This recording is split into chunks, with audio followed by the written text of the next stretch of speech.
Hi friends, இன்றைக்கி வந்து chicken குழம்பு சிம்பிள் அண்ட் டேஸ்ட்டாக எப்படி வைக்கலான்னு பார்க்கலாம்.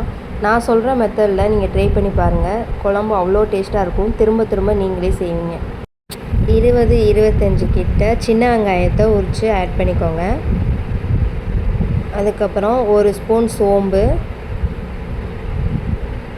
ஒரே ஒரு பட்டை ஆட் பண்ணிக்கோங்க. அப்புறம் தேங்காய், துருவின தேங்காய்னாலும் சரி, இந்த மாதிரி கட் பண்ணினாலும் ஆட் பண்ணிக்கோங்க. எல்லாம் நல்லா வதங்கணும். இந்த மாதிரி கலர் செவந்து வர்ற வரைக்கும் வதங்கிட்டு அதை மிக்ஸி ஸ்டாரில் மாற்றிட்டு நல்லா க்ரைன் பேஸ்ட்டாக அரைச்சி வச்சுக்கோங்க. இந்த மாதிரி அரைச்சி வச்சுக்கோங்க. இப்போ சிக்கனை ஆட் பண்ண போகிறோம். சிக்கனை வந்து இந்த மாதிரி நல்லா வாஷ் பண்ணி வச்சுக்கோங்க. இது கூட வந்து கொஞ்சமாக மஞ்சள்தூள், உப்பு ஆட் பண்ணி நல்லா வாஷ் பண்ணி எடுத்துக்கோங்க. இது மஞ்சள் உப்புத்தூள் உப்பும் எதுக்கு ஆட் பண்ணுறோன்னா இந்த ஸ்மெல் வராமல் இருக்க, கவுச்சி இடிக்காமல் இருக்கும். குக்கரில் தான் சிக்கன் குழம்பு பண்ண போகிறோம். குக்கர் எடுத்துக்கோங்க. இதில் வந்து 4 to 5 ஸ்பூன் ஆயில் ஆட் பண்ணிக்கோங்க. ஆயில் ஆட் பண்ணிவிட்டு பிரியாணி இலை, சோம்பு, பட்டை, ஒரு கிராம்பு, ஒரு ஏலக்காய் ஆட் பண்ணிக்கோங்க. இது நல்லா செவந்ததுக்கப்புறம் ஒரு 1.5 கிட்ட பெரிய வெங்காயத்தை நல்லா பொடிசாக கட் பண்ணி இந்த மாதிரி சேர்த்துக்கோங்க. வெங்காயம் நல்லா வதங்கினதுக்கப்புறம் இஞ்சி பூண்டு பேஸ்ட்டை ஆட் பண்ணிக்கோங்க. ஒரு 2 ஸ்பூன் கிட்ட ஆட் பண்ணுங்கள். நல்லா பச்சை வாசனை போகிற வரைக்கும் நல்லா இஞ்சி பூண்டு பேஸ்ட்டை கிண்டணும். அதை பிடிக்காமல் இருக்கிறதுக்கு கொஞ்சமாக உப்பு ஆட் பண்ணிக்கோங்க. உப்பு ஆட் பண்ணால் இந்த மாதிரி அடி பிடிக்காமல் இருக்கும். இப்போ எல்லாம் நல்லா வதங்கினதுக்கப்புறம் கொஞ்சமாக காஷ்மீர் மிளகாய், மஞ்சத்தூள் ஆட் பண்ணிக்கோங்க. இப்போ வந்து 2 பெரிய சைஸ் தக்காளியை கட் பண்ணி பொடிசாக கட் பண்ணி சேர்த்துக்கோங்க. தக்காளி நல்லா மசிஞ்சு வேகணும்.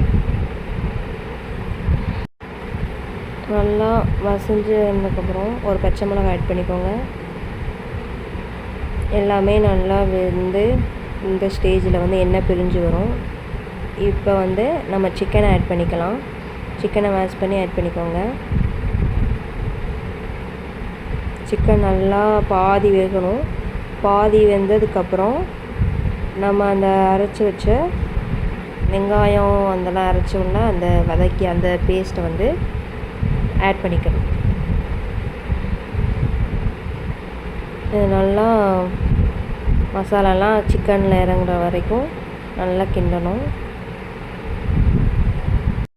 உப்பு போட்டுக்கோங்க. தேவையான அளவு உப்பு போட்டுக்கோங்க இந்த ஸ்டேஜில். இப்போ தான் நல்லா சிக்கன்லாம் அந்த உப்பு இறங்கும். அதுக்கப்புறம் நம்ம வந்து இப்போ மசாலா ஆட் பண்ண போகிறோம். மசாலா வந்து சிக்கன் 65 பொடி வந்து கொஞ்சம் ஒரு 1.5 ஸ்பூன் கிட்ட ஆட் பண்ணுங்கள். வீட்டு மிளகா பொடி கொஞ்சம், மல்லித்தூள், காஷ்மீர் மிளகாய் பொடி, இதெல்லாம் வந்து இந்த மசாலாலாம் உங்கள் காரத்துக்கு ஏற்ற மாதிரி நீங்கள் ஆட் பண்ணிக்கோங்க.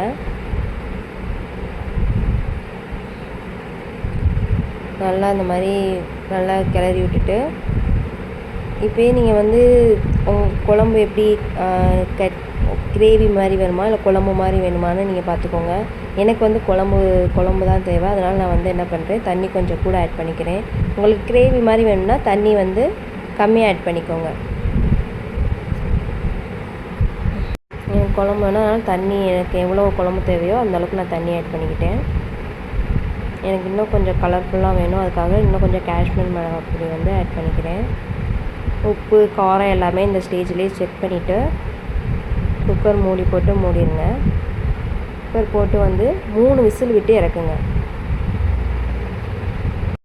3 விசில் விட்டு இறக்கியாச்சு. இங்கே பாருங்கள், கலர்ஃபுல்லாக இருக்குது. எண்ணெயெல்லாம் நல்லா பிரிஞ்சு வந்துருச்சு. நல்லா சிக்கன் வெந்துருச்சு. இப்போ நம்ம என்ன பண்ண போகிறோம்னா ஒரு 5 மினிட்ஸ் வந்து கொதிக்க விட போகிறோம். நல்லா இந்த மாதிரி கொதி வந்ததுக்கப்புறம் எண்ணெய் பிரிஞ்சு வரணும். நல்லா கொதித்து எண்ணெய் பிரிஞ்சு வரணும். அந்த எண்ணெய் பிரிஞ்சு வர அந்த ஸ்டேஜில் வந்துட்டு